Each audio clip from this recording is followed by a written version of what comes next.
is Dr. Christina Parks. I received my PhD in cellular and molecular biology right here in the state of Michigan from University of Michigan Medical School.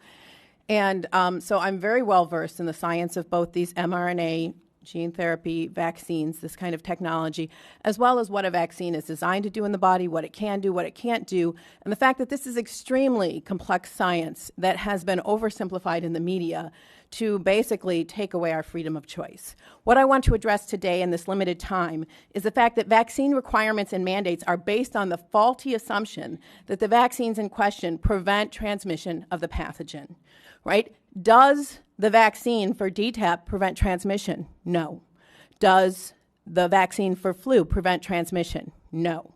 Do the vaccines for COVID prevent transmission? No. In fact, they were never designed to do that.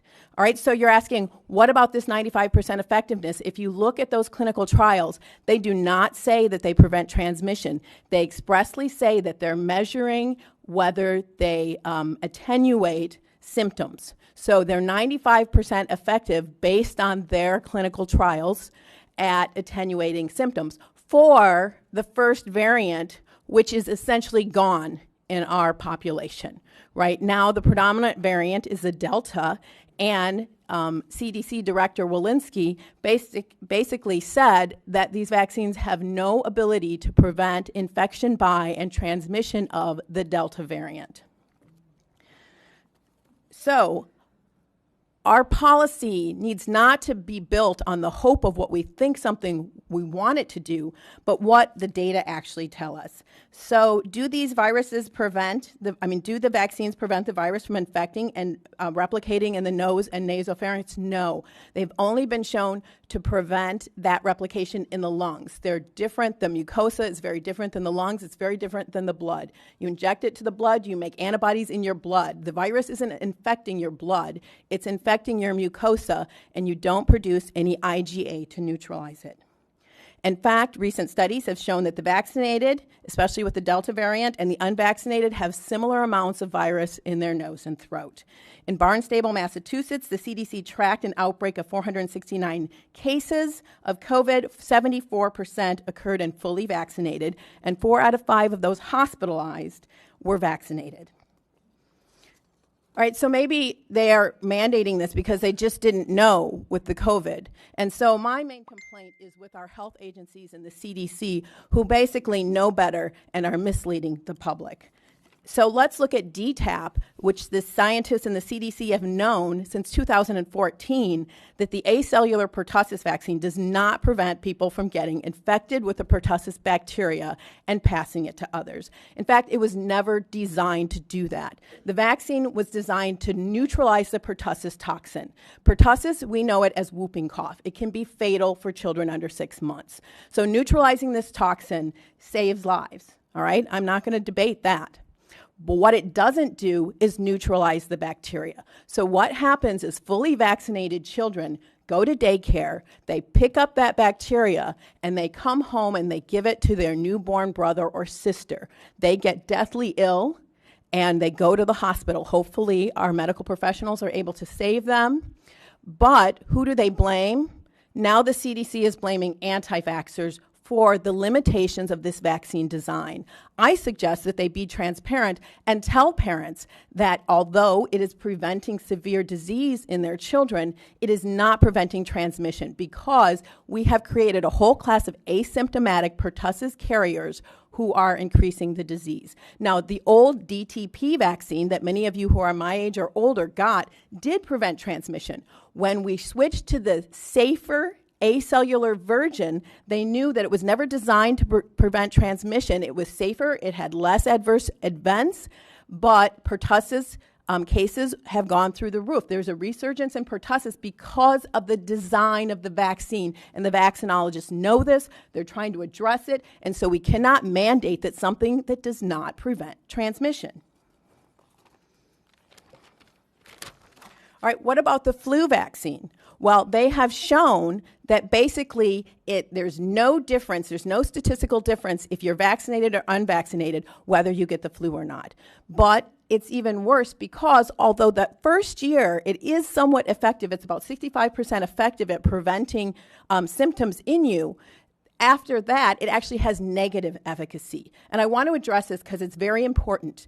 Vaccines are made to a specific variant, and when that variant mutates, the vaccine no longer recognizes it.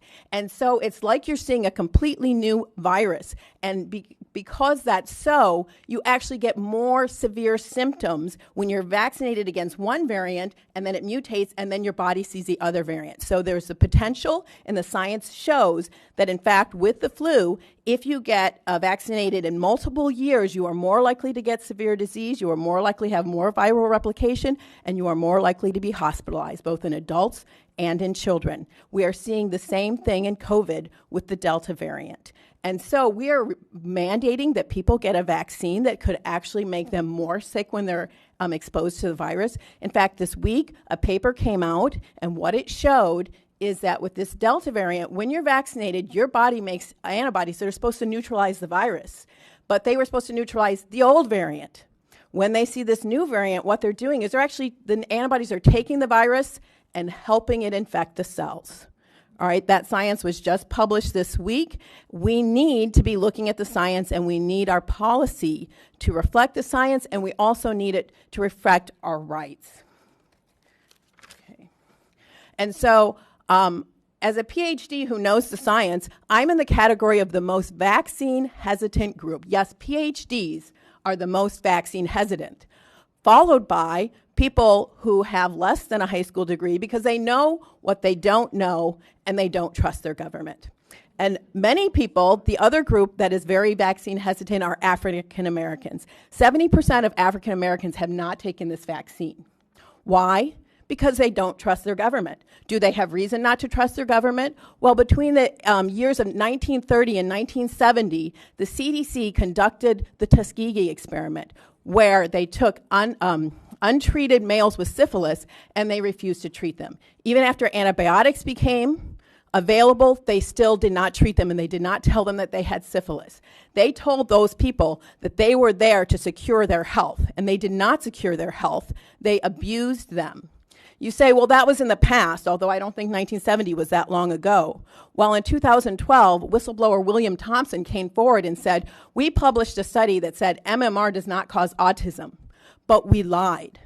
In fact, we shredded data that showed that when black boys are vaccinated on time, they have increased rates of autism diagnosis, and we shredded it and we left it out of the paper.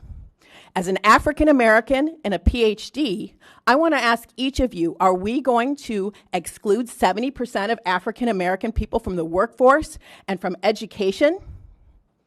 Right? My ancestors did not work this hard. I come from a family that worked very hard, and I'm very aware that my privileges are dependent on the work of my grandmother and my great-grandmother, and I have great respect for these people that put me where I am. And yet you're telling me that my son will not be able to be educated if, based on the history of African Americans in this country, that he doesn't want to be vaccinated?